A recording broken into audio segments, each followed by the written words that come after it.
राज्यात मोठ्या प्रमाणात अतिवृष्टी, मात्र राज्यातील परिस्थिती नियंत्रणात, मुख्यमंत्री देवेंद्र फडणवीस यांची माहिती।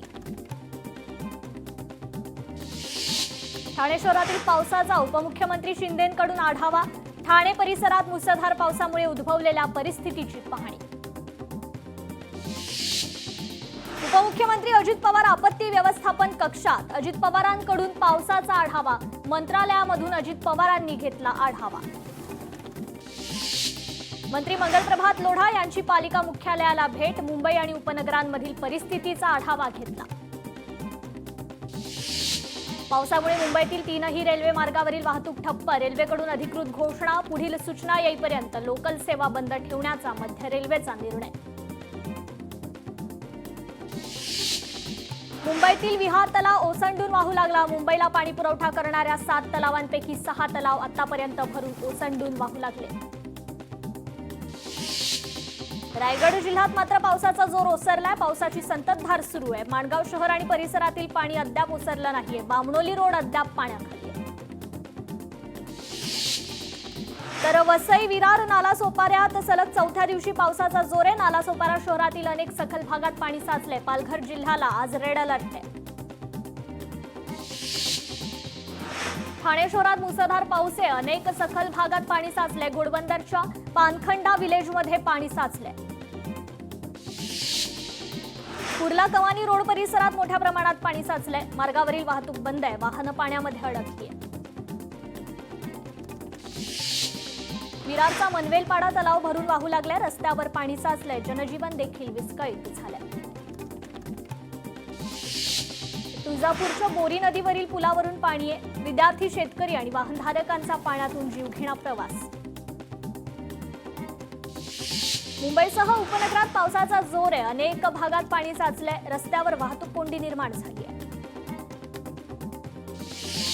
विरारमध्ये सोसायटीतील घरात सलग 5 दिवसापासून पाणी आहे, घरात पाणी साचल्यानं कुटुंबीय त्रस्त। तर वसईच्या मिठागराला 4ही बाजूनी पाण्याचा वेढा आहे, 100 कुटुंब वेढ्यात अडकली आहेत, घरात गुडघ्यापर्यंत पाणी साचलंय। सांगलीच्या चांदोली धरण पाणलोट क्षेत्रात अतिवृष्टी कायम आहे, धरणातून वारणा नदीपात्रात विसर्ग आहे, नदीकाठच्या नागरिकांना सतर्कतेचा इशारा। मुसळधार पावसामुळे मीरा भाईंदरमध्ये काशीमीरा ते दहिसर चेकनाकापर्यंतची वाहतूक ठप्प आहे, मीरा रोड परिसरात अनेक घरात पाणी शिरलंय। तर राज्यात पावसामुळे आतापर्यंत 12 जणांचा मृत्यू झालाय, नांदेड जिल्ह्यातील पूरग्रस्त परिस्थितीमुळे 9 जणांचा मृत्यू, मंत्री गिरीश महाजन यांची माहिती। सांगलीत कृष्णा नदीची पाणी पातळी 19 फुटांवर पोहोचली, जिल्हाधिकाऱ्यांनी नदीकाठची पाहणी केली, नदीकाठच्या नागरिकांना सावधानता बाळगण्याचं आवाहन।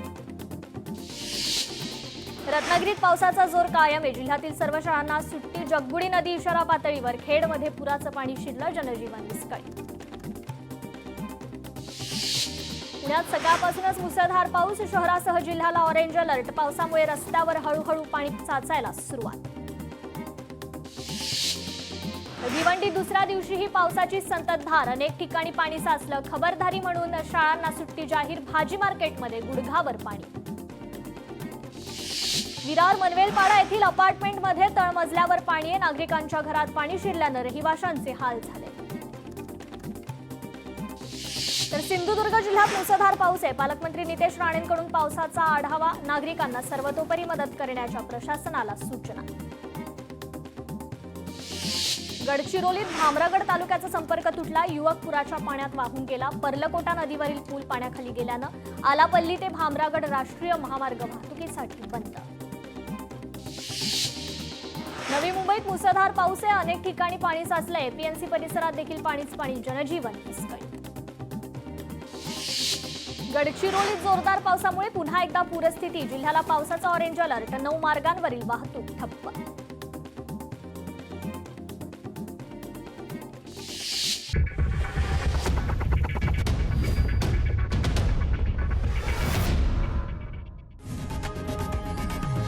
लोकशाही मराठी ऐका, पहा, जागरूक रहा।